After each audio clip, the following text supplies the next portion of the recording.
The reality of things, Corey, is that everything when it comes to food and nutrition is processed and made up of chemicals. You agree or agree? I guess I have no choice here, but I think you're right, man. We are food processors ourselves. Yes, we are.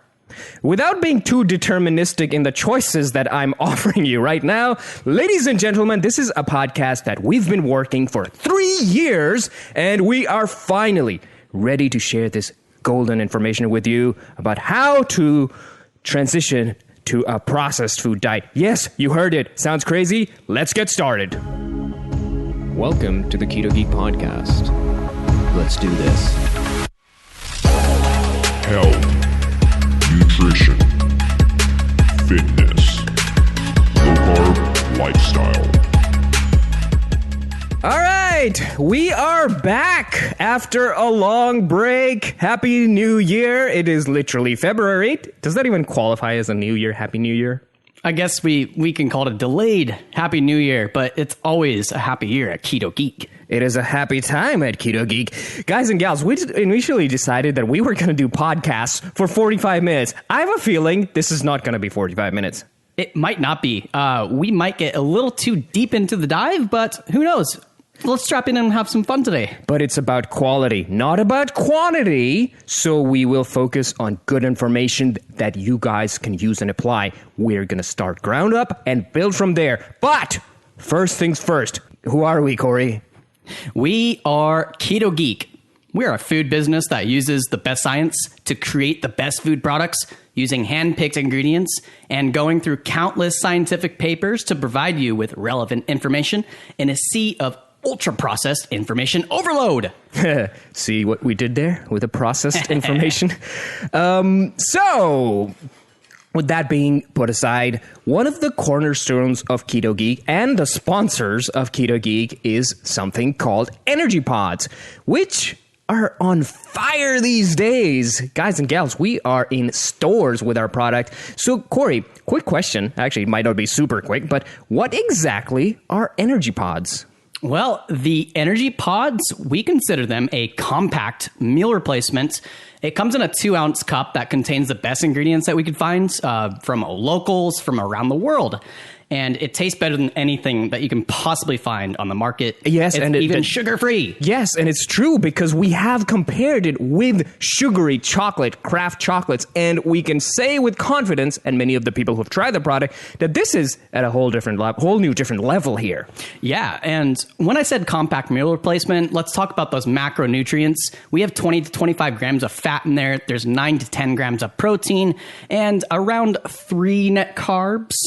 It's a wonderful product, and it just is crazy. You have to try it yourself. And one of the cool things about it is that it contains different kinds of fats, really healthy kinds of fats. It is completely shelf-stable. There's no glycemic or insulin response associated with it. And since I said it's shelf-stable, you can take it anywhere. But man, once you refrigerate these new energy pods, this is like God tier of flavor. And I mean it. It is so flavorful. There's nothing like this in the market. What's it like? It's like if you were to take the Tsar Bomba, that nuke that the Russians developed. Well, you take Tsar Bomba. That was the biggest bomb in the world ever. It was massive. And then you turn it into chocolate. You get the energy pods. But the fun twist is it is something that you would find at a high-end Italian restaurant, if that makes any sense. That's what people have been telling us. Yeah, almost like I've heard it described as chocolate mousse. Sure, go for it. But we think it's better than chocolate mousse. It's like chocolate, but 2 times the chocolate, 10x the chocolate. Yeah, fattier than fat. That's just the chocolate flavor. There's other flavors out there, such as the breakfast mocha noir, and then pecan coconut, white chocolate strawberry. So it's really, really, really good. The texture is silky smooth, and we are food science geeks. And for those geeks, we've measured that the particle size for our energy pods is under 20 microns, which makes it imperceptible to your tongue. One of the cool things about energy pods is it supports good agricultural practices. We extend beyond just the taste and the flavor of it. These energy pods support regenerative forestry, and the butter that we get, which we turn into ghee ourselves, is from pasture-raised cows, which are treated really well, humanely treated. They're given indoor and outdoor access. So we really dig deep into how we can create the world that we want to see in the future. We started it. You guys are part of the journey. So you can add these to your life by going to www.ketogeek.com and try them out yourself. Once you tried these energy pods, you are not going to go back to the regular chocolate bars. You and I, now completely ignore the chocolate aisle and the candy aisle because our taste buds are ruined. We are not going to go back. Nope. We just, ever since we got the micron size of the particles in the pods under 20, we can now just taste how well processed are other chocolates, and they're gritty. It's really interesting. And you guys might remember the early adopters of the energy pods. Those things were almost like a brownie batter. They were gritty. But if you haven't had them yet, they're silky, velvety, smooth, ridiculously good texture now. Yes, and they're healthy at the same time. It's a meal replacement. We've added more protein. It's more fortified. So you're getting a complete package. You can go there, order right now, and they will be delivered with free shipping, free 2-day shipping to your doorsteps. So go there. What are you waiting for? However, if you're on the East Coast, it'll take about 3 days, which is a given. We are not Amazon Prime yet. If you're in Napa, however, you can go to Board Garden, Jeffrey's General, First or Franklin, and buy the energy pods there. If you're in Calistoga, which is north of Napa, you can go to Calmart. If you're in St. Helena, tasting those exquisite wines, you can go to Sunshine Food Market and grab the energy pods from there. We're working towards more stores, so if you're a store owner, please reach out to us, and we'll be happy to work with you. One of the cool things we've been doing recently is giving all of these stores a 3D printed artwork piece display that is ridiculously unique to those stores. So that is a possibility as well. It's really awesome. It supports local businesses and art. And while you're at it and doing all of this, guys and gals, leave us a review for this podcast, wherever you found it, because we can't change the world on ourselves. We need your support. You guys are the pioneers. The end consumer is the one that can change by making smart choices in their purchases. So, Corey, what is this podcast all about now that we have covered all the bases? Oh, we are so excited to present to you the first of a 4-part podcast series in which we are going to dive into nutrition science and food science and smash them together. By the time you're done, you're going to be able to walk down any of the food aisles in your favorite grocery stores and have a complete understanding of how that food works. Cooking at this point will become a completely optional thing. You can transition into a completely processed food diet with confidence after listening to this podcast. All of this is a culmination of 3 years of our research into the topic, and we have learned more about food and nutrition, not just talking to the experts on the podcast, but also looking at tons and countless amounts of scientific papers and course books. We've applied all of this knowledge to our energy pods to evolve them, make them better, and now you can grab those and you can change the world by living a healthy and simpler life yourself. Yes, and we shall. This is called power. More like knowledge. Knowledge is power. With that being said, I just want to add one more disclaimer, which is that we are not scientists or biochemists whatsoever. So our pronunciation, as always, with some exquisitely deep terms, is going to be laughter material. And we expect you to laugh at everything that we butcher when it comes to terms. I'm glad I added the word terms rather than butcher, only that would be really violent. Yes. Now let's get started, ladies and gentlemen. Welcome to the part 1 of our podcast series about processed foods.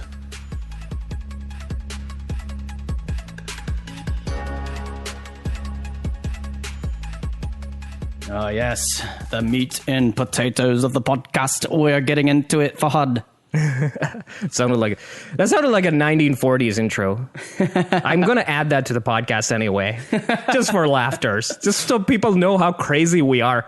I think we've done some crazy sound bits in the past as well. Yeah. Like, I think Smeagol's made his introduction some time ago. He did. You remember that. And Kylo Ren maybe have made his... our podcast crazy. One day we might go crazy. We shall know. But, Corey, let's go back to our show itself. First thing we're going to talk today about is the basics of nutrition, and then we're going to move into the basics of food science. They might not be super basic, but we will try our best to keep things simple. I would imagine that anybody who's had up to 8th or 9th or 10th grade schooling would be able to keep up with us pretty easily. So when somebody says food, what does that mean, Corey? Food is something we eat using our mouth, and it is further processed by our body to provide us with energy or building blocks. That's the most basic explanation we can give food. It's basically fuel for us. The main purpose of food is to sustain us. It also serves as a joyful experience that brings people together through cultural expression across the world and across time. We've been doing this since time immemorial. Yeah, it's been something we've consumed ever since we were single-celled organizations. In those good old days, we consumed cells, each other. Man, that's pretty harsh and brutal. Pretty brutal. Yeah. Planets devouring planets. Okay, we're just getting off topic now. But it's good to think about it. So, nutrition science is very fascinating. I think that one of the main cornerstones of nutrition science and food is we need to explain to people what macronutrients are. So macronutrients are essentially the building blocks and the energy carriers for our body. You might have heard it everywhere. What's your macros, bro? How many macros of blah, blah, blah you're eating? That's you hear that in the nutrition sphere all the time. So we're now trying to figure out what it actually is.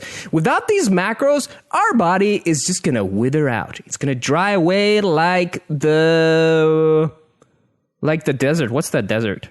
Which has nothing in it. We have the Mojave. We have Death Valley. We have the Death Valley. That's what I was thinking. So you're going to wither away like the Death Valley of, where is it? Arizona? California? No, that's Southern California. My God. California's got everything. My geography is terrible. So yeah, that's what's going to happen to you if you do not consume macronutrients. You need plenty of these to stay healthy and nourished. One of the macronutrients out of the 3 is carbohydrates. What are carbohydrates? Carbs or carbohydrates are molecules that can be used as fuels by turning into simple sugars. Major sources of this macronutrient are sugars, starches, grains, veggies, and fruits. Somebody once recently posted that people should stop using the word veggies and say vegetables. I say we will use veggies. I'm going to use veggies. I'm going to use eggies. I'm going to use meatsies. I'm just going to smite that person now with funny words. Sugaries, syrupies. Oh, I love my sugaries. Isolated form of this macronutrient, that is carbohydrates, is table sugar, honey, and syrups.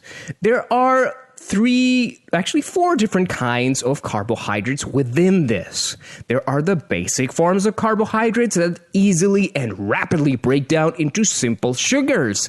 These can be added to desserts, candies, soda, while being sourced from fruit, milk, and even vegetables. You know, one of the really fascinating things we found out was that sugars that we use in our foods is mainly derived from sugar beets, which are tubers. Isn't that cool? That is really interesting. So technically, when somebody says that you're eating a cake, there's a lot of veggies in there. Tubers. The beets is in there. So this just goes to show that it's not the source, it's what you're actually consuming. That's going to be a recurring theme in our podcast. Yes.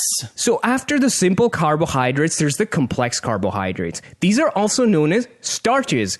They are strung together simple carbohydrates that are broken down in our body to produce simple sugars and used as fuel for storage. It's kind of like, like train. When you see a train, you see these tiny little blocks. You can think of those as the simpler sugars. And when you have the bigger train itself, it starts becoming more complex. So it's like a complex carbohydrate. Next, you have the third type of carbohydrate, which is dietary fibers. These are essentially non-energetic, meaning that they don't convert to energy in our body, and they are parts of the plants that can either be water-soluble or insoluble. These fibers are also responsible for giving plants their rigid structure, sort of like the cellulose structure, so that you don't punch them and they break. Well, they kind of do, but it gives them the brittleness while inside our body. So these can slow down and even prevent nutrient digestion depending on how they're bonded with the nutrient itself. Soluble fiber is digested by the gut, where it is fermented by the gut bacteria, while insoluble fiber just passes through the body, just to put it simply. Then you have the fourth kind of fiber, which isn't talked about a lot, but in the context of our conversation and our product, the energy pods, it's very important. So these are called sugar alcohols. These are sweet substances that are either inert, like erythritol, and pass through the body, or they are fermented in the body, like xylitol, for example. These are well tolerated in small amounts, with erythritol, for example, having the highest tolerance, and hence we use that in energy pods. There are other ones too, maltitol and so forth, but they seem to give a lot of digestive discomfort at very low doses. Next up, we have something that we cherish here at Ketogeek, and a lot of keto and low carbers, but I think it's relevant to everybody. So what exactly is that? That is the fat, the macronutrient of life. Fats are a source of fuel that are prioritized for fuel when consumption of carbohydrates is restricted or removed. So, ketogenic diet, you might be familiar with being a fat burner. These fats, both from diet or our own body, are converted to ketone bodies, which are then used as fuel. These fats can be found in animal products, nuts, and seeds. Isolated forms included butter, ghee, tallow, and oils. So let's break down into the different types of fats. We can start with saturated fats, and generally that one got a bad rap for many, many years for the main driver of cardiovascular disease. Now that is being reversed with new scientific research. These fats are normally solid at room temperature and found in foods such as milk, cheese, and meat. They can be found in abundance in isolated fats such as coconut oil, palm oil, cacao butter, ghee, and cow's butter. The next type of fat we can talk about is trans fats. These fats are a type of fat that have undergone a process called hydrogenation, which extends the shelf life while making it harder and increases their melting point. This is why they are used in industrial production of food, but are also associated with negative health outcomes. And that's why we kind of are a little skeptical about using them. But if we get good quality science, then we'll be more than happy to work with it and even produce like cheaper versions of the energy pod, like the economy version. Yeah, absolutely. And if you guys want to see economy versions of those pods, please let us know. We then have unsaturated fats. These are usually liquids at room temperature and are most commonly found in many plants. We have monounsaturated fats, and these are found in foods like avocados, nuts, and vegetable oils. Polyunsaturated fats are found in vegetable oils such as safflower, sunflower, sesame, corn oils, and seafood. And just to let everybody know before they get confused, monounsaturated and polyunsaturated fats are both unsaturated fats. That's what they're considered as. Thank you for the clarification there. We have then omega-3 fatty acids, and they are found in soybean oil, canola, walnuts, flaxseed, salmon, herring, anchovies, sardines, trout, mackerel, and shellfish. So mainly found in seafoods here. We have omega-6 fatty acids. They are found in isolated liquid vegetables such as soybean oil, corn oil, and safflower oil. There are a lot of fats here, Fahad. Yeah, they are a lot of them. The main, of course, are going to be the saturated, trans, and unsaturated. And then the unsaturated fats are further consistent of monounsaturated fat and polyunsaturated fats. And the polyunsaturated fats are further broken down into omega-3 fatty acids and omega-6 fatty acids. Hopefully that's a good summary of explaining what's going on over here. And moving on, we have a really important macronutrient, our third one, next. This one is called protein. Protein is very, very important. Proteins form the building blocks of the body. The other two had a caloric component to it, but these are the building blocks, sort of the bricks. During the day, our body takes wear and tear, which needs to be repaired constantly.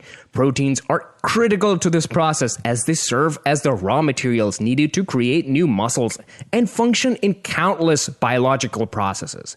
Though proteins can come from plants and animal sources, plant sources normally have to be fortified or supplemented in order to yield a complete source of essential amino acids, and we're going to explain why and what essential amino acids are. Sources of protein include meat, eggs, cheese, soy, and nuts. Isolated forms of protein are protein powders and egg whites. So, like I mentioned, there are the essential amino acids, and they're essential because they must be obtained from the diet or you're going to start suffering deficiencies. These essential amino acids include phenylalanine, valine, tryptophan, threonine, isoleucine, methionine, histidine, leucine, and lysine. Now, there are also some non-essential amino acids, and the body produces these themselves, so they're not per se required. And this includes alanine, arginine, asparagine, aspartic acid, cysteine, glutamic acid, glutamine, glycine, proline, serine, and tyrosine. It's like scene. There's lots of scenes going on in here. It's the scene that I've always wanted to be a part of. This is going to be turning into a dad joke factory. We should call this Ketogeek, the dad joke podcast. There probably is a podcast by the name of the Dad Joke Podcast. In any scene that you guys go through, it's always a phase. Don't be afraid if your kid is going through some kind of scene, like tyrosine. Tyrosine. Somebody's tired. Oh man, tired of the scene. This is terrible. People are just cringing right now. Conditionally essential amino acids. These are amino acids that the body can't produce under illness or stressful circumstances. This includes arginine, cysteine, glutamine, tyrosine, glycine, ornithine, proline, and serine. So nothing to be too worried about. And if you consume animal food products, then you're pretty much solid. It's just when you go to a vegan or a vegetarian diet, especially the vegan diet, that's when you need to figure out how you can get all these essential amino acids. Now, it's very important to point out, and you might have heard about something called calories bra or energy intake bra. So it's in the bro science world, it's in the good science world.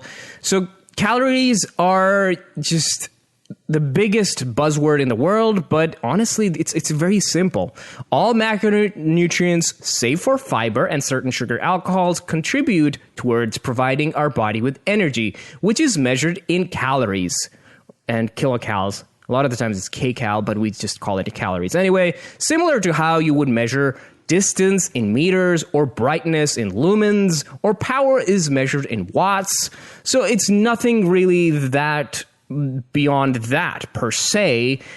And in simple terms, you shouldn't take calories on a food as a gospel because a lot of these nutrition labels that you find in store are off by about 20%, and they don't factor in certain other things like how much nutrients you can extract from a certain food and so forth. So this is some complications that we're going to talk a little bit further down the road in our future podcast. But to put things really simple so that you don't have to overthink things, fats provide about 9 calories per gram, proteins and carbohydrates provide 4 calories per gram. So when you see a nutrition label and you see 20 grams of fat, you multiply 20 by 9.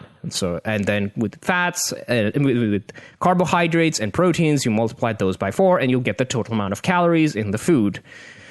Depending on someone's gender, their health issues, activity level, and body type, a person needs an amount of calories to maintain their current weight. So, for example, if you have 140 pounds of weight you want to maintain, there's a fixed amount of calories depending on all these factors.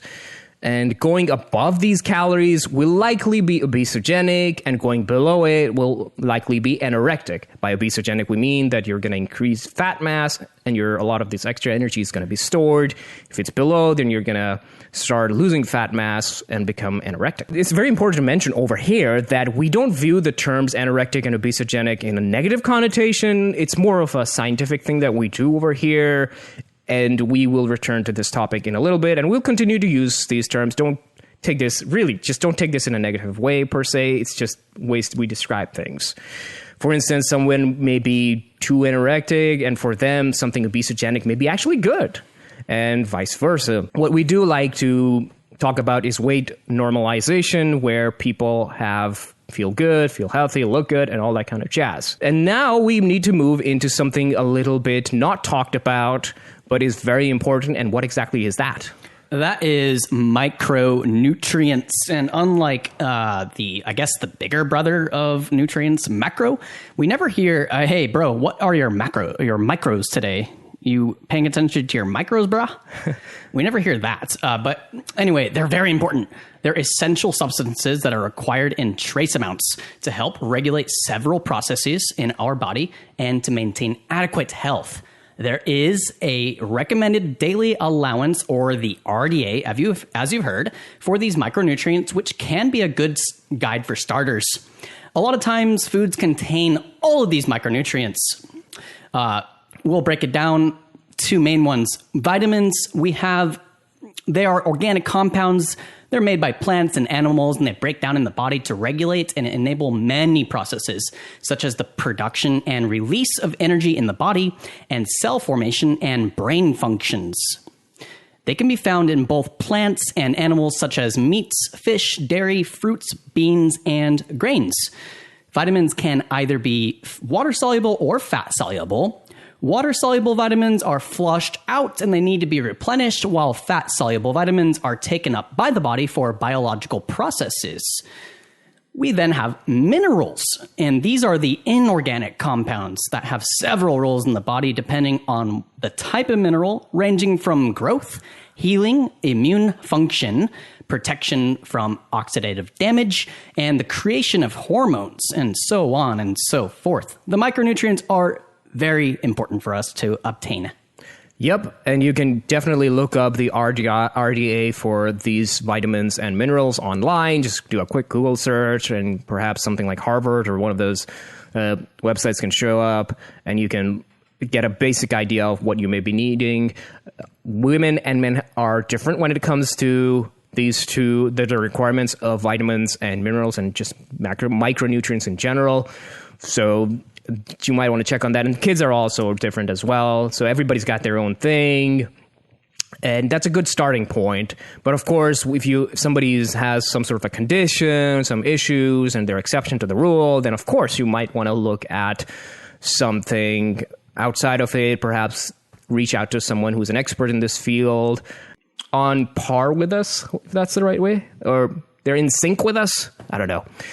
So now that we have tackled macronutrients and micronutrients, which are part of nutrition science, what is not normally talked about is the food science that comes with the nutrition science. We talk about macros and micros, but let's talk about food science, because this is very, very important. Food is more than just calories, macros, and micros. Everything is packed together. And food science becomes relevant because it's the eyes, it's the experience, it's the touch, it's the smell, it's the mouthfeel. All of these factors play into how we perceive food. And eventually, when we start connecting these things together to form the architecture of food in the next podcast, you'll understand how everything is very relevant here. And many nutrients and micronutrients and all these compounds work together to create something. And when somebody says macronutrient X does something, it's kind of hard for us to imagine, because a food is more than just one macronutrient. Steak is a combination of volatile, non-volatile compounds together wrapped with macronutrients, fat and protein, with some amount of carbohydrates, which create the browning effect that happens when you cook them. And now we're going to delve into some of the technicalities of what I said right this moment. So food science is very important, and what we're going to focus on right now is the flavoring components of food, which gives the food its profile. And these flavoring components of foods can just drastically change the perception of what is in front of us. They can also control how nutrients are digested in the body. And these flavoring components can either be nutritive or non-nutritive. For instance, proteins can be nutritive, but at the same time, they can drastically change the texture of food itself. Flavors can either be volatile or non-volatile. Now, the question is, what does it mean by volatile and non-volatile?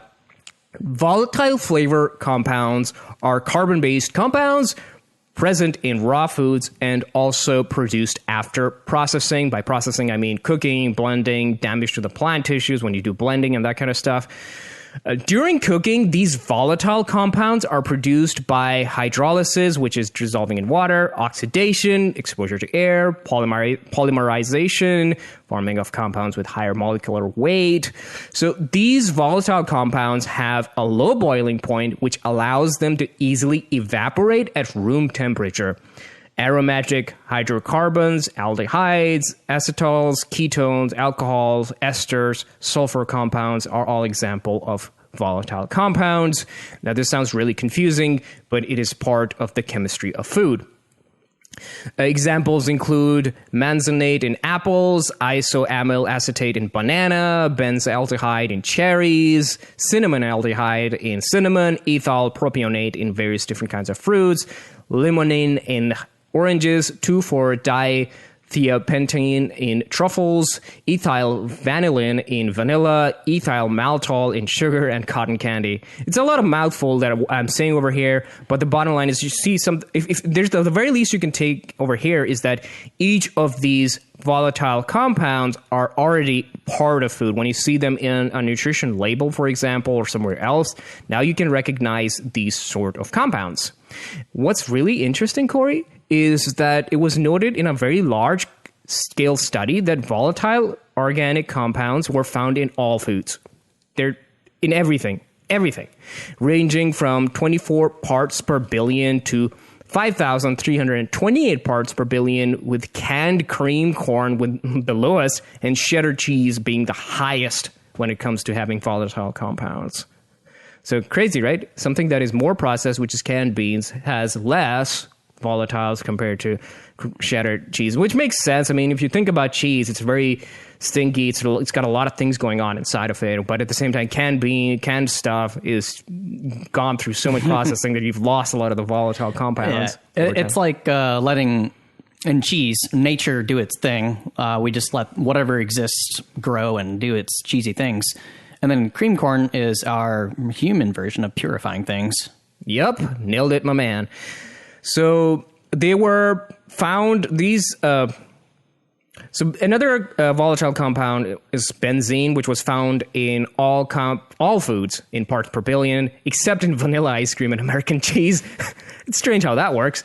They were found in 12 samples of cooked beef with 40 parts per billion. They were found above 100 parts per billion in Coca-Cola or cola, about 138 actually. Raw bananas, which contained 132 parts per billion of benzene, and coleslaw with 102 parts per billion.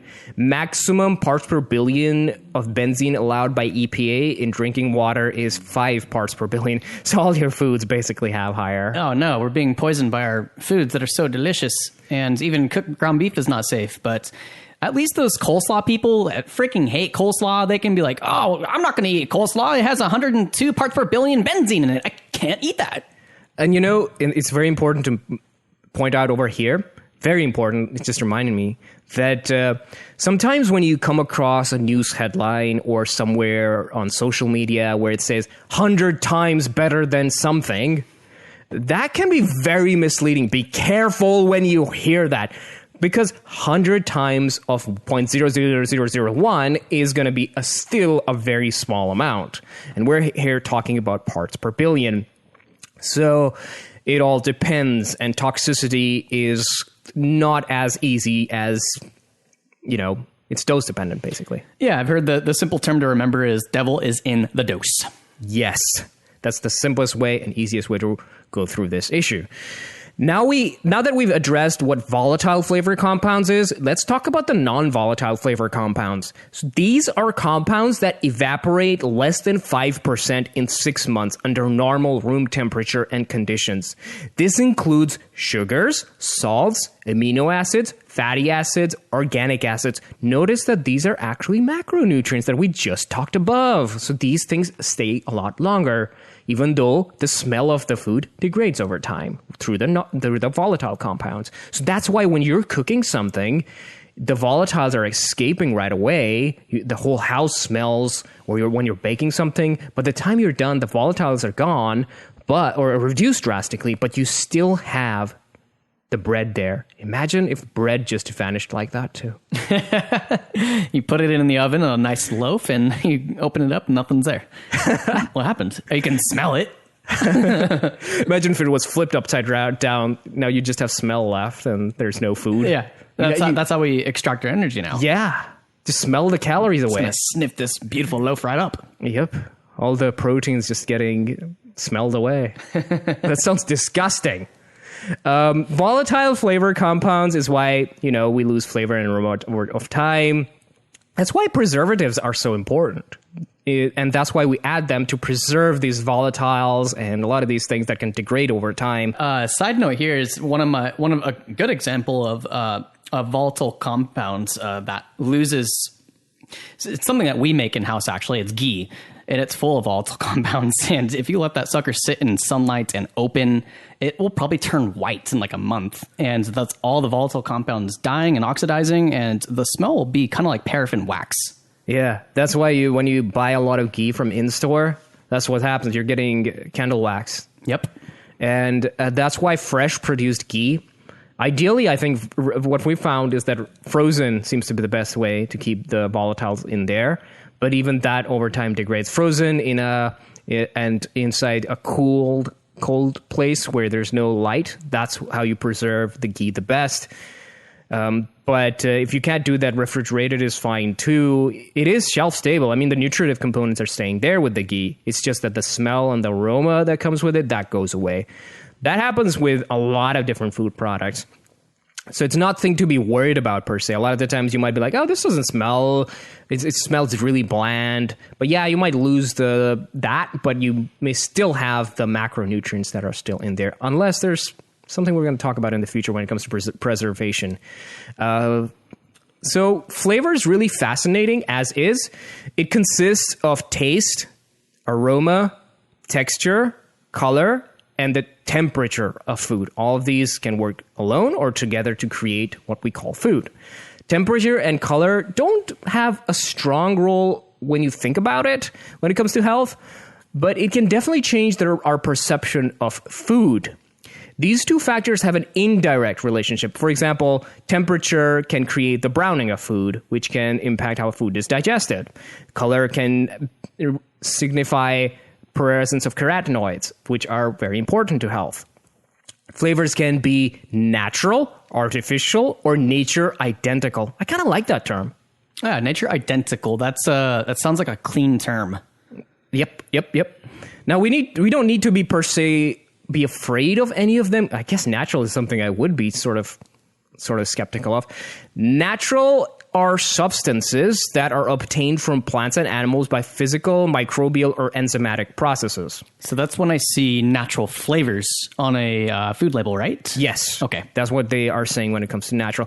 But then again, they might confuse that. They may not be using natural. What they might be using, because of how industrial food processing works, they might be using something called nature identical. Because using something natural may be very expensive, so they may have to create something that looks like that, tastes like that, smells like that, or whatever the properties are, but it is created through different processes. Vanillin is a good example of that. So you're not going to extract vanilla, but they use other processing methods to create the vanillin flavor. That's what's going on over here. So nature identical, just to put it simply, these substances are synthesized or isolated by chemical processes, but are chemically identical to naturally present products intended for human consumption. Now we move on to the third type of flavor type, which is the artificial. These substances are not identified in natural, quote unquote, products, but are obtained by fractional distillation and chemical manipulation, while sourced from chemicals, crude oil, and coal tar. Despite chemical differences, the sensory characteristics are very much same as the natural ones. Artificial flavors can be isolated compounds or complex mixtures of natural compounds in order to imitate or enhance natural flavors. So artificial flavors are suggested to be safer in many regards, as they are the same compound, but their standard of purity and mixtures are enforced by the company or law, while having to undergo testing compared to natural sourced flavors. Natural flavors may have impurities, so it's important to obtain flavors from a credible and reliable source. So that's something to know over here. Personally, I like the nature identical. That's how we use the erythritol. We don't literally go to, take small, tiny amounts of erythritol in fruit and extract it. We actually use industrial erythritol as well, which is nature identical. I think that's a really good way. It's like a good balance. Like you've got something that exists in quote unquote nature, and at the same time, it is purified and it is not like the natural stuff, which may have impurities. Right. And the way to give you a good example of how nature identical compound is produced, let's go back to erythritol. It's produced by basically fermenting cornstarch with a special type of yeast. The yeast produces erythritol, and then we just purify it from the slurry. It's really fascinating. Now, next up, let's talk about taste. Taste is so important, everybody. You know it. I know it. Nobody likes bitter things. Nobody likes those bitter lemons. We have a friend here, though, who lives in the mountains. I think we might have mentioned him in the past in one of the podcasts. The guy's like the dwarves from Erebor. He only comes out. He's like the dwarf from Erebor combined with Smeagol. Swear. If you know who you are, you know who you are, bro. Yes. And so he doesn't like. He likes bitter stuff only. Anything that tortures him, he likes it. If you've ever had 100% dark chocolate, that's pure bitter chocolatey torture. It's pretty crazy, but good torture. So taste primarily consists of sweet, salty, sour, bitter, umami, and spicy. These can be found in various plant and animal-based foods. Children are more sensitive to taste since they have a lot more taste receptors all over their mouth rather than just on the tongue, and those taste receptors decline as we age. That's why the bitterness, like when you're trying to feed your kids kale, broccoli, bitter vegetables, it hits kids the hardest, and they really don't want to eat those things. And the plants themselves, such as the kale and the broccoli, they are utilizing these bitter compounds so animals don't eat them. Moment of epiphany. Those videos they post on social media, on TikTok and Instagram, where they show that kid. Here's little Jimmy trying kale for the first time. Here's little Jimmy trying lemon juice for the first time. Those poor little guys are getting, it's like they're getting a nuke in their face, and the parents are like, oh my God. All look at laughing. Jimmy, he's so cute. He looks like he's in hell, which he is, kind of. Yeah. Poor child. That's child abuse, man. Humans are interesting, man. We just watched like a cat fight for death climbing that little couch, and we're like, it's watching its failure happening. Instead of helping, we're like, oh, look at that cute little cat. We're just, oh man. Even cats don't want anything to do with these vegetables, man. Like, you see these cat videos, I get these sent all the time to me, and someone pushes a broccoli to the cat's face, and the cat smells it once, and its face wrinkles, and it just like it recoils and runs away. It's like, no, I don't want to eat that. Yeah, I'm not a cow. Give it to the cow. Tastes like bitter stuff. Sounded like an Irish dude. Anyway, go on. Oh, let's talk about something that children and possibly cats and humans really like, and that's the sweet taste. Sweet taste originates from simple sugars such as glucose, fructose, sugar alcohols, and non-starchy sources such as aspartame, saccharin, and certain amino acids. That's very important to note, amino acids. That is interesting. How can something that's important for us be a flavoring agent? It's really interesting. We did that one podcast where we talked about the neural responses of proteins, and we discussed on that show a little bit on the advanced side, where how these certain compounds can invoke a sweetness response in the body, these amino acids. So it's really, really fascinating. But anyway, yeah, that's basically all I had to say. That's cool because I can add that sweet it's a high reward mechanism. We really like that flavor. And if something like certain amino acids, essential amino acids especially, has a good flavor, that is a biological drive for us to go seek those things. Bingo. So now we move on to salty, and we love salty things. We like chips, popcorn, fish, a little bit of salty. Salty taste comes from salts such as sodium chloride or table salt, which is found in many plant foods and animals. Interestingly, if someone's deficient in sodium, the number through hormonal activation of sodium channels that give you pleasure from salty foods are increased. That is really interesting. So if you have perhaps drank way too much water and you diluted your body, you might crave some like Pringles or something. Yes, really, really fascinating. It's kind of cool how this is sort of a demand-driven process, unlike some of the other ones, where something increases based on deficiency. It's really, I don't know if it's unique to, I don't think it's unique per se to just sodium, but it is very dominant in sodium. So whenever you hear about these expensive electrolytes and stuff and salt stuff, just be a little cautious about knowing that this is a demand-driven process and not something you should be forcing down somebody. Exactly. And because it's a demand-driven process, and I believe that the body is pretty good at telling you what you need and when you need it. And those salt requirements are definitely demand-driven. There's no need to spend tons of money on buying expensive salts and Electromax. That's a business we should start. Ketogeek Electromax. We'll sell you your potassium or magnesium and your salts. Yes. Mixed with monk fruit or stevia. Ooh. I think I'd get that. Maybe.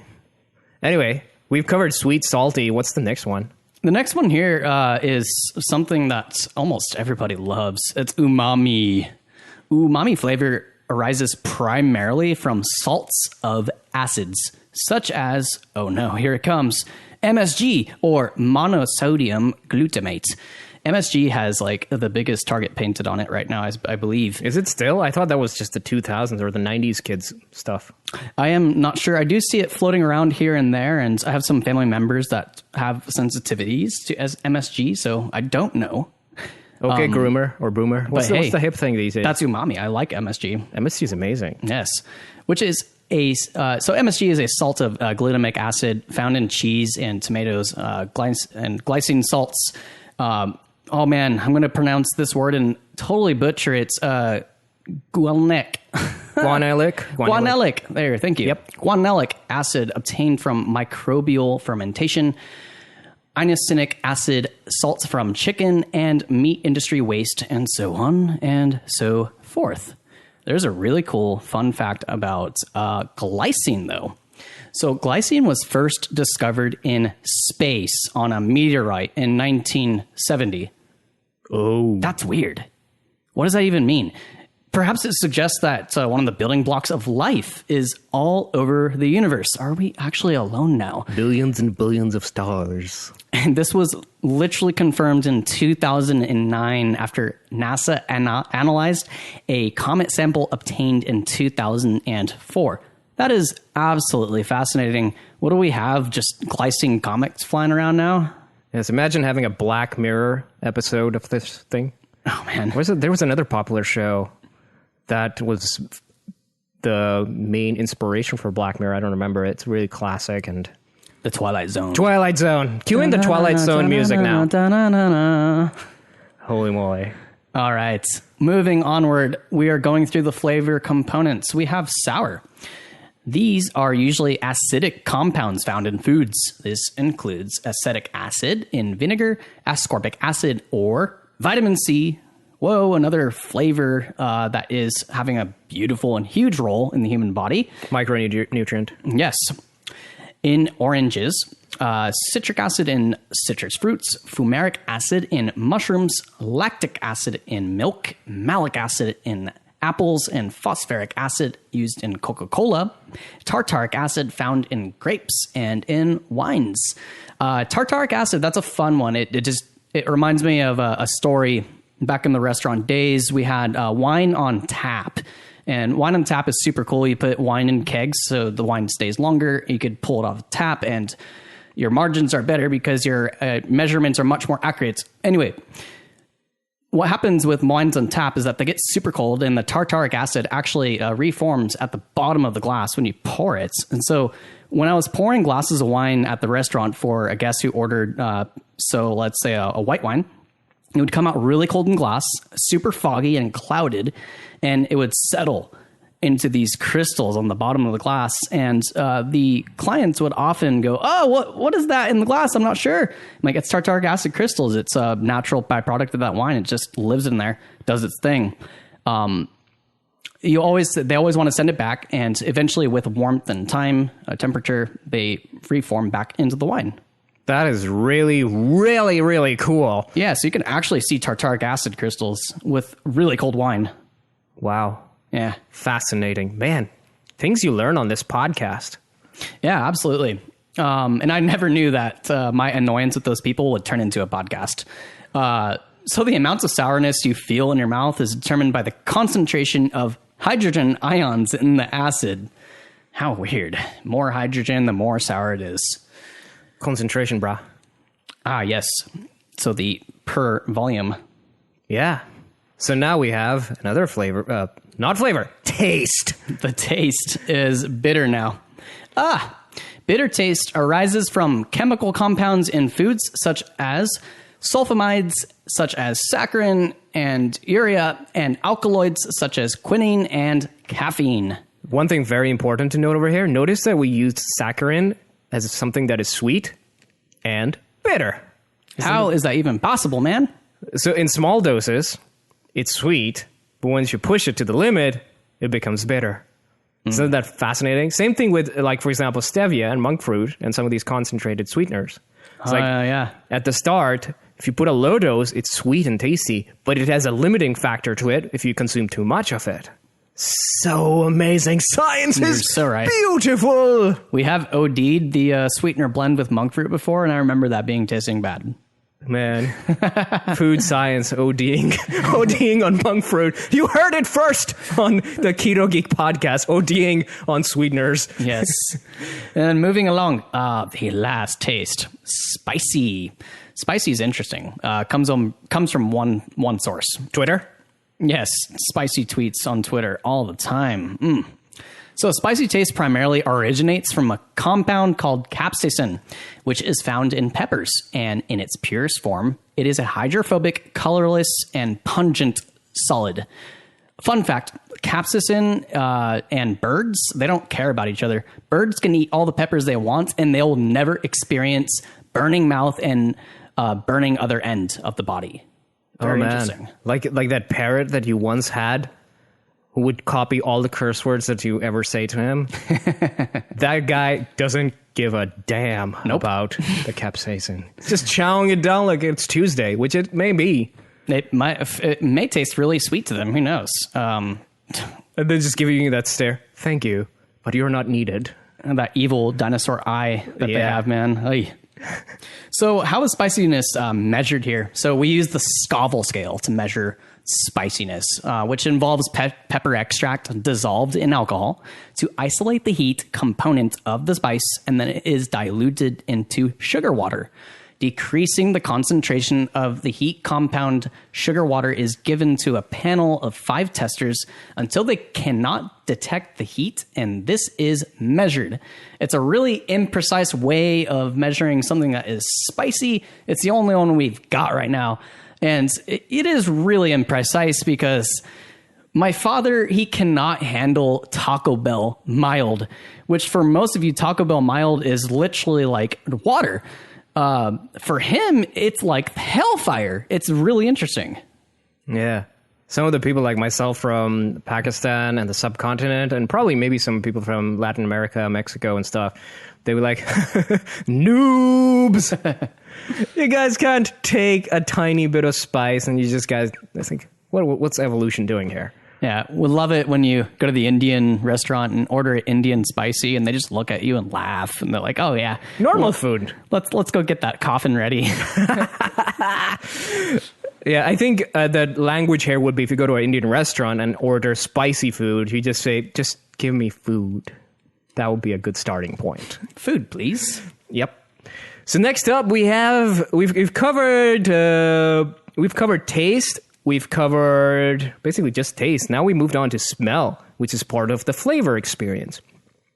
Smell or aroma can come from different types of volatile compounds in foods such as alcohols, aldehydes, amines, esters, ketones, lactones, and terpenes. We talked about it earlier. So smell primarily originates from those volatiles. One thing I want people to sort of differentiate is that there's the difference between aromatic in chemistry and aromatic in smell. Aromatic, they're different. Aromatic compound would be sort of like a circular carbon-based structure, and then aromatic in the food science or the smell perspective would be, oh look, so aromatic. This is how circular. Like it's a perfume. Oh, yeah. So anyway, aroma or smell arises from these following group of compounds in food. So alcohols give strawberry, peppermint, cooked fruit, and almond smell.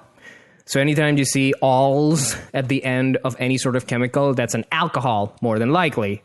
Then there have aldehydes, which have a pungent almond, grassy, cinnamon, lemongrass, lemon, citrus, tomato, vanilla smell. So every time you go to like a tasting, you're now going to understand what's going on, what kind of chemicals there are.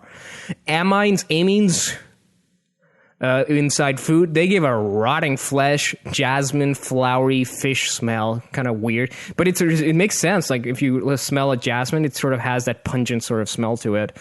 Esters give a fruity, orange, banana, apple, pineapple, sort of sweet smell. Ketones give a blood, metallic, mushroom-like, fresh bread, jasmine, popcorn smell. Don't ask me how they sort of figured that out, but it sort of has those notes in there.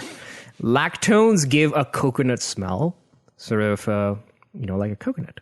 Terpenes give the orangish and sweet rose smell. One of the most interesting things and fun fact here is that smell perception also, like taste, decreases with age. Women have a very small advantage over men when it comes to smell perception. They studied that and they found out, despite taking the whole, the gender, they tried to take the gender out of the equation, but they couldn't. Very interestingly, pregnant women have increased smell and taste sensitivity, leading to perhaps increased food cravings. So whenever somebody says, ignore your food cravings, I kind of become skeptical of that. What are we talking about? People's cravings change depending on perhaps the foods they might be eating. So Let's not be dogmatic about it. I think cravings can be good. Next up, we have the color. Ah, yes, colors. Colors are pretty. Colors make food appealing to our eyes, and there are 26 types of colors allowed in this definition for food. This is going to include a nice list, and they're broken down into categories segmented. We'll start with the segment natural. So we have anthocyanins. That includes colors red, purple, blue, reddest in the lowest pH, blue in alkaline conditions. And these compounds are generally used in drinks, jams, and confectionaries. We have betaine, which is acquired from beetroot. Pretty aptly named there. Reddish color and used in frozen ice cream and yogurt. Then we have cochineal. Cochineal? I think it's cochineal. Cochineal. I think it was cochineal. Cochineal? Yes, cochineal. Okay, how about this? You say cochineal, I'll say cochineal. Okay, cochineal and cochineal. We'll see who's right after the podcast is over. That is the red color from the cochineal insect, and that is used in beverages and processed meats. We then have chlorophyll. It's the green color from plants used in sugary foods and dairy products. We have carotenoids. There are 400 different types of these things, and they all shift from red, orange, and yellow colors. They're obtained from plants. You probably know them from carrots. used in dairy products and margarine in drinks to give that yellowish color. Just to sort of interject over here, the ghee that we make also contains those carotenoids, and they're important to health. A beautiful golden carotenoid color. Yes. Very nice. Curcumin. Curcumin is a yellow colored, and it is derived from turmeric. That's usually used in curry, soups, and confectionery. That's an incredibly staining color. If you've ever tried to cook with it, if you have some wood cookware, it's going to stain it yellow forever. You have riboflavin. Riboflavin is yellow to orange in color. It's used in dairy, cereals, and dessert mixes. Then you have carbon and metals. Carbon black is used in confectionery. Gold, silver, and aluminum are used in surface coloring and for decorations. I think I've seen these mostly utilized in like cake decorations. Yes. That's usually where I see them. And for example, if you go to the subcontinent, and sometimes even in the British, like the UK, you will notice that if you go to one of these cafes or a sweet shop in India, it is used a lot in those places to make the food look more special and pricier and expensive. It's very prominent to use these things. Yeah, I've definitely seen gold leaf be used on food to make it look pretty and it's very attractive. And I guess it's an inert metal, so you're just going to pass it, basically. The next segment we're moving on to in color is artificial. These can be either dyes or lakes. Dyes are water-soluble and used in drinks, mixes, baked goods, confectionaries, dairy, pet foods, and other products. Dyes can color stools, while lakes do not. Lakes are oil dispersible, not soluble, and used in fatty products, coated tablets, cakes, mixes, candies, and gums, etc. It's important to note that some coloring agents such as carotenoids and riboflavin are also vitamins. Just like we said before, one thing can wear multiple hats. Yes. Very, very fascinating stuff here. The last and third segment we have for color is enzymatic browning. Colors in fruits and vegetables can change over time through a process called enzymatic browning, which causes your produce to become brown and is the cause of nearly 50% of fresh produce being thrown away. That is really sad, just because it turns brown. This browning can also happen in seafood such as shrimps, lobsters, and crabs. I've eaten brown bananas before. I've eaten browned apples. There's really nothing wrong with them. If anything, browned bananas, they become a little bit more sweet and candy-like. Yeah, I think the problem might start happening when it's like just entire thing is just brown as hell. Well, yeah, then it's just unattractive and you don't want to eat that anymore. Yeah, consumer perception. We are very picky. Yes. And there are services that take imperfect vegetables and fruits and sell them back to the consumers, interestingly enough. Maybe that's what we should do with the economy line of the energy pods is like take all these rejects, all American rejects. That was a band once upon a time. It was. And then we will that just goes to show how old we are. And then just take them and convert them into these products and then give it to consumers. I think that's an awesome idea. And it would prevent food wastage as well. So the browning reaction, the enzymatic browning reaction I was talking about, it occurs usually at a pH of 5 to 8 and in the presence of air. So it's oxidizing. This is why your half-eaten apple immediately starts to brown. The chemical that results in the browning itself is called melanin. Go figure. And these are the same chemicals that give our hair, iris, and skin our color. So we are seeing an apple turn into melanin, and then we're not liking ourselves and throwing it into the garbage can. Yep. So I'm not going to say anything to that. Other than the fact that melanin is also found in food, when most people would probably think, oh yeah, melanin is primarily a human thing. It's not. Yeah, I have brown skin, so I'm probably enzymatically browned. Yeah, I like to think back to that statement that was once uttered by humanity. We are recycled stardust. Oh man, billions and billions of stars. So next up, now that we have covered color, smell, and taste, let's move on to something called temperature. Temperature can dictate how quickly or slowly we can consume some food item. the temperature of the food itself is just not really that relevant when it comes to health implications. And we will talk more about energy compensation in future podcasts. But we do want to focus on two very important browning processes. We previously discussed about enzymatic browning, but you might have heard of something called Maillard reaction or caramelization. Even if you haven't heard about these things, when you put your bread into the oven or you grill a steak or anything that has protein and small amount of sugar, it is going to end up browning when you expose it to heat. So what the hell is going on? Sounded so weird on this podcast. So, temperature. Maillard reaction. This is the most famous one. A lot of people know about this. It is named after the French chemist Louis-Camille Maillard, who is that correct? I think that's correct pronunciation. Who discovered this first in 1910s. The Maillard reaction gives baked and fried food their brown color. Sugars and proteins in a high pH environment in the presence of oxygen and low water content reacts together under sustained heat to produce this brown color and aroma. Now, a lot of the times people think this is a good thing because the food becomes tasty and it has that unique, brownishness and that coating that you get on there. However, there are also downsides to this reaction that nobody talks about.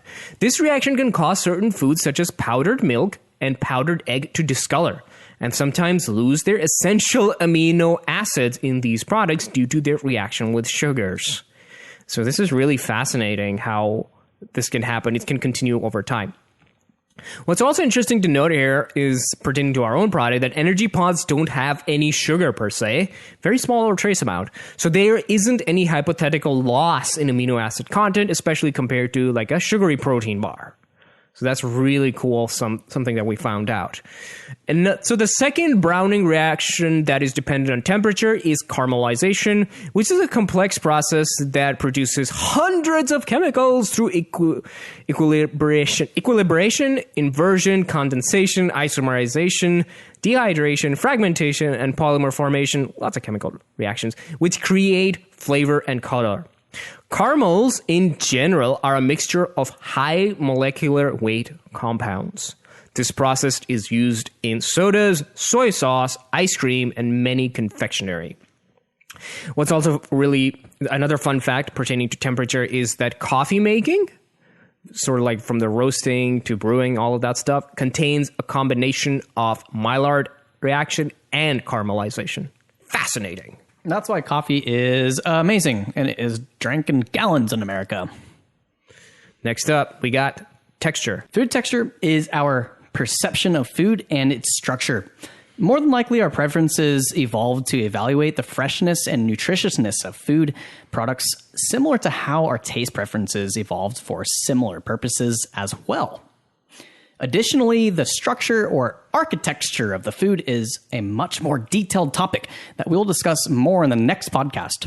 We touched a bit on it in episode 71 of our podcast, which was called Rethinking the Human Body as a Food Processor.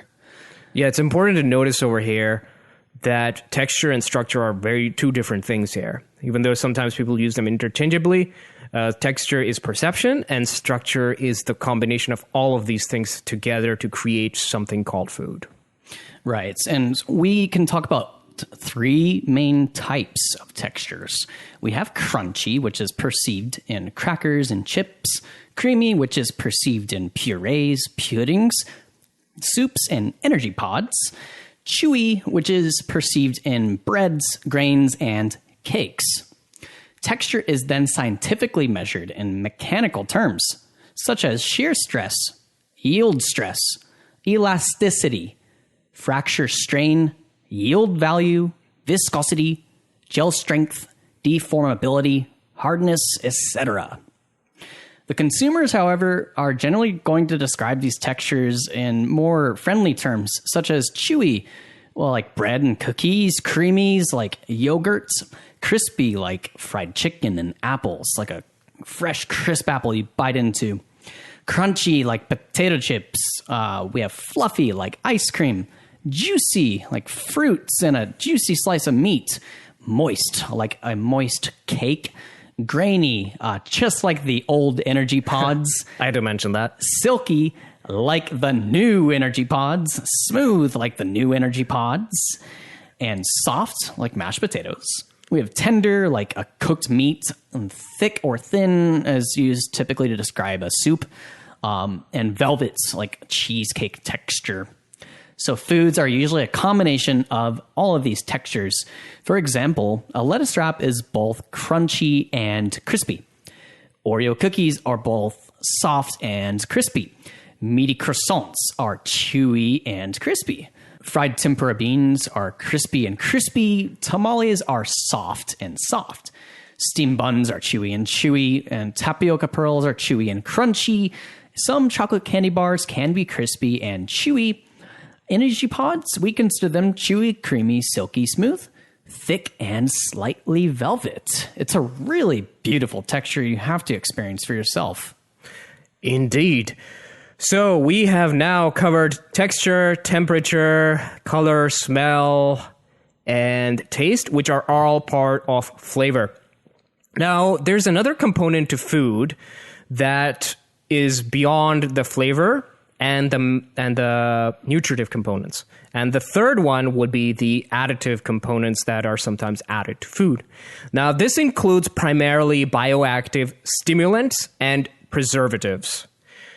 And so bioactive stimulants are the love child of the supplement industry and sometimes in the sports industry, which can be a little bit on the shady when it comes to the science.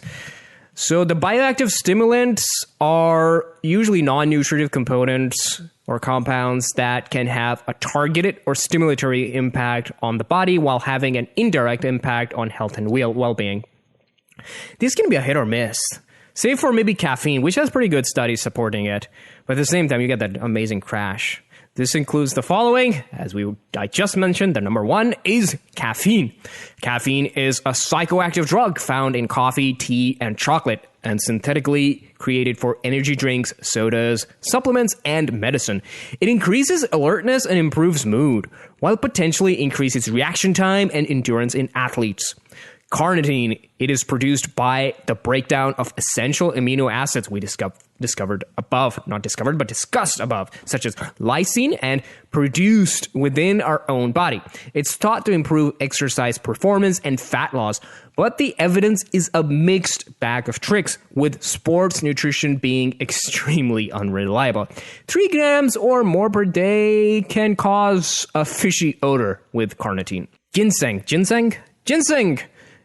Obtained from ginseng plant, it is added to teas, supplements, drinks, and more. It is purported to boost the immune system and health while having anti-inflammatory properties. Once again, the evidence on these is just a mixed bag of tricks. Guarana, produced from a native plant of the same name in Brazil. This herb extract contains caffeine, saponins, flavonoids, and tannins. So it's not an isolate, it's an extract. There's a difference. Isolate would mean just one specific thing, like protein isolate, but extract would have quite a bit of isolates together. So guarana is added to drinks and supplements and purported to improve cognitive performance. Pretty much like everything has cognitive benefits nowadays. It helps with mental fatigue, slow down release of caffeine, improve mood and physical performance. Too much can lead to anxiety effects. Once again, it is very important to mention that a lot of these stimulants are just a mixed bag of tricks. Taurine. Found in many foods that we consume, the body requires taurine to support digestive and cardiovascular functions. Most adults get enough of it through the food that they're already eating. Supplements are purported to boost physical and cognitive performance like every other goddamn supplement. Evidence is limited, and the benefits probably come from caffeine that is used alongside taurine. Other honorable and dishonorable, well, mostly honorable is theobromine, which comes from cacao. It is part of our energy pods as well, which is purported to have a little relaxing effect. And some others that may have, not so honorable mentions would be how do you pronounce that? Pseudoephedrine. Pseudoephedrine from Mormon tea. That's an interesting one. Alcohol from wine, beer, liqueur. mitragynine from kratom, arcoline from betel, THC from cannabis. So some of these come with side effects, especially alcohol from wine and nicotine from tobacco. So now we're starting to get into the dark zone, and in this case, stimulants can easily start moving from a stimulant to a narcotic at higher doses. So be very, very careful in this land. Next up, what do we got? Oh, this is the one that's it's a big snag for a lot of people, but it wouldn't be a comprehensive without having preservatives talked about and covered in this podcast. These are compounds obtained from natural sources or synthesized that can increase the shelf life of the product. These products are tested rigorously in order to study the toxicity before they're allowed to be added to the foods. One of the most basic preservatives that you guys are really familiar with is salt. Sugar even is a preservative as well. It's important to note that food preservation is something humans have been doing for a very long time. As I mentioned before, from salting and all the way up to drying. Food preservation would require a podcast on its own, however.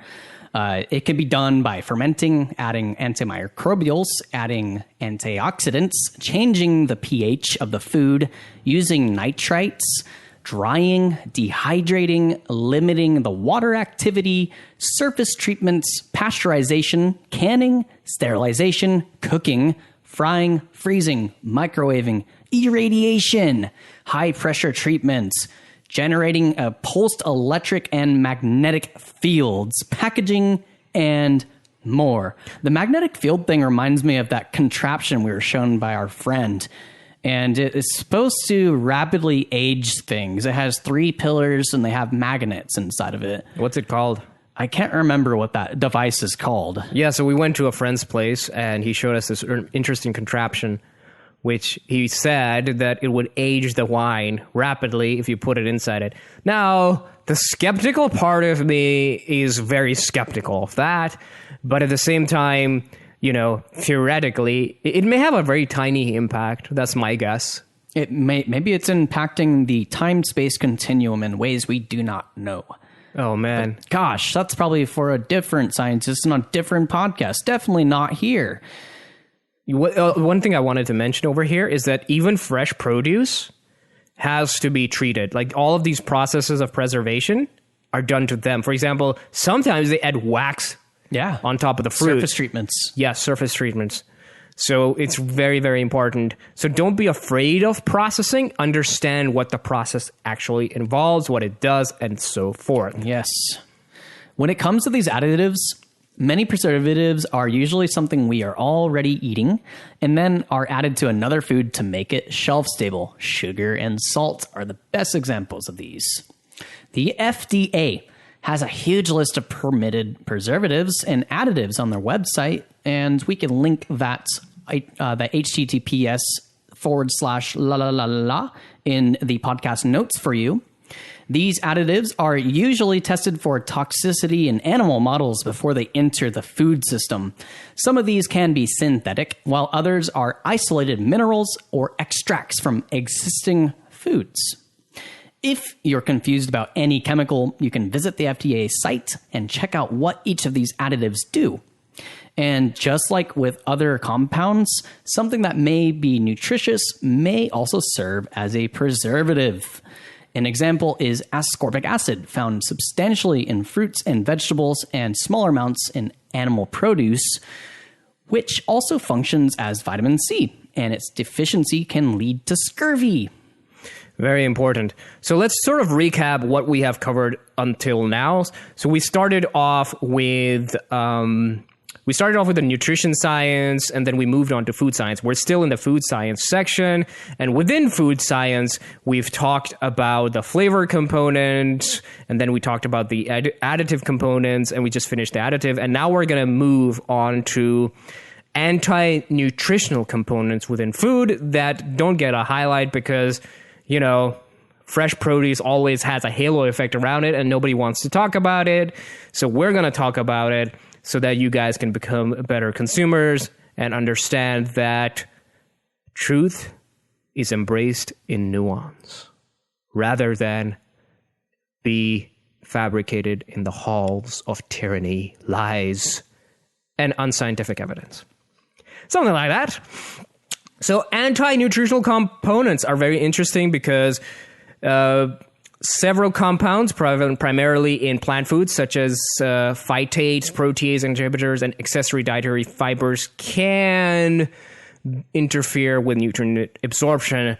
Now, these anti-nutritional components can be natural and synthetic as well, so they can be man-made as well. This includes, for example, phytic acid, which forms an insoluble complex with zinc, calcium, iron, and copper, which are all micronutrients. So then they just pass through the body, so they reduce the absorption. So some of these proteins can also be anti-nutrients, such as trypsin inhibitors and lectins found in legumes. Other anti-nutrients include flavonoids, which include tannins. Tannins are present in, I think, wine has tannins. What other foods have a lot of tannins? Can you think of something on top of your head?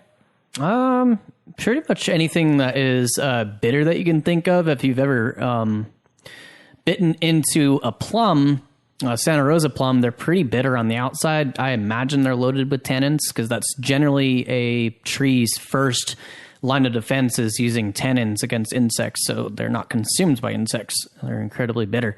But yeah, you bite through that tannic skin and then you get into the sweet prize inside. Nobody wants to be eaten, honestly. Nobody. Oh, that's why animals have hooves, teeth, claws, muscles. We can throw things as humans, and whereas plants, they have chemical warfare, man. And humans have Twitter and social media to kill each other. Oh, man.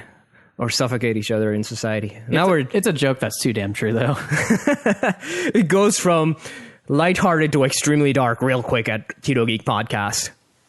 So these anti-nutritional components can bind to metals like we discussed, like iron and zinc, and thereby reduce absorption. They can also inhibit digestive enzymes and may also precipitate proteins. Some polyphenols, such as tannins, can have associated anti-cancer properties. So there's this, it's like a double-edged sword over here with these anti-nutritional components.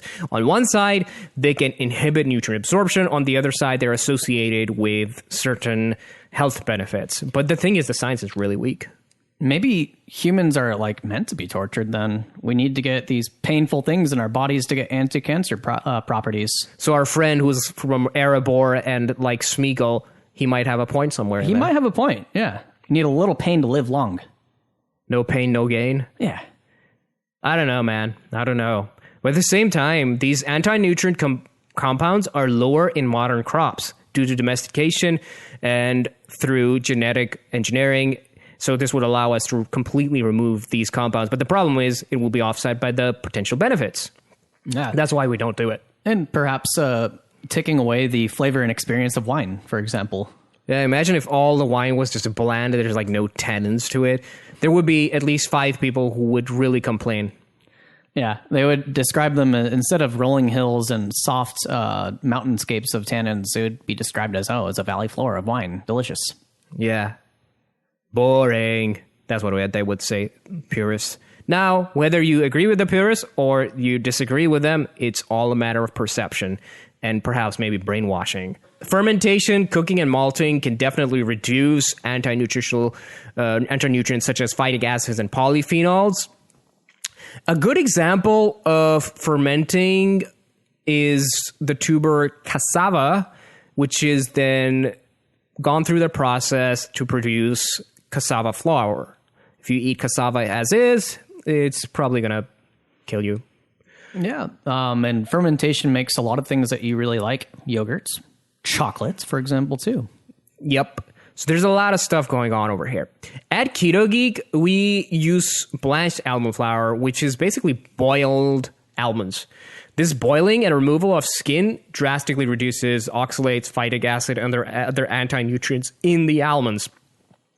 In this case, as you can see, that some processes may be good for you. Another one is actually when we talked about the podcast, the chocolate podcast. I think it's a couple of podcasts ago.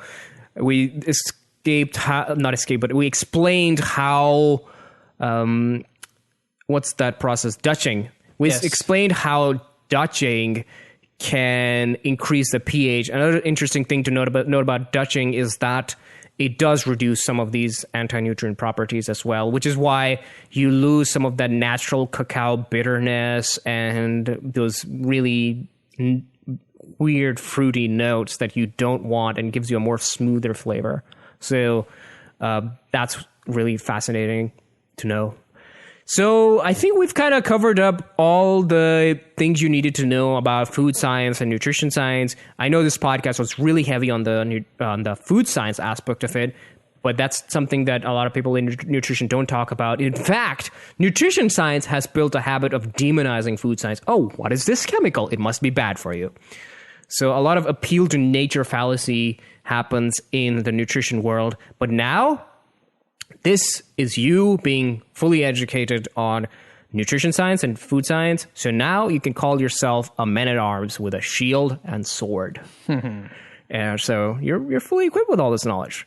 So now that we've covered both of these topics, you can now understand that chemicals are everywhere. Every food item is loaded with them. At the same time, you can appreciate that not all processing is bad.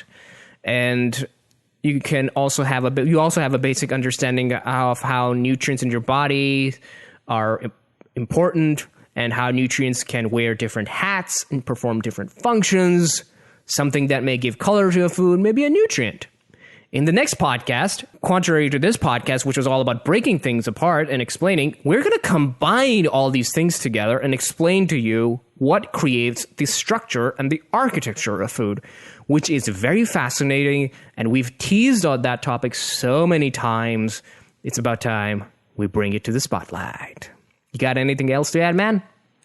I think we've walked away with a lot of knowledge off of this podcast today. We've learned that natural does not always equal better.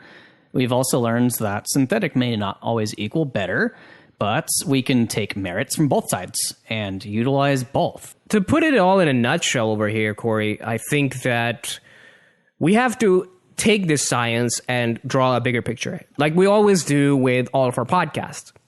If it's about the experience of life, it's about moving humanity forward.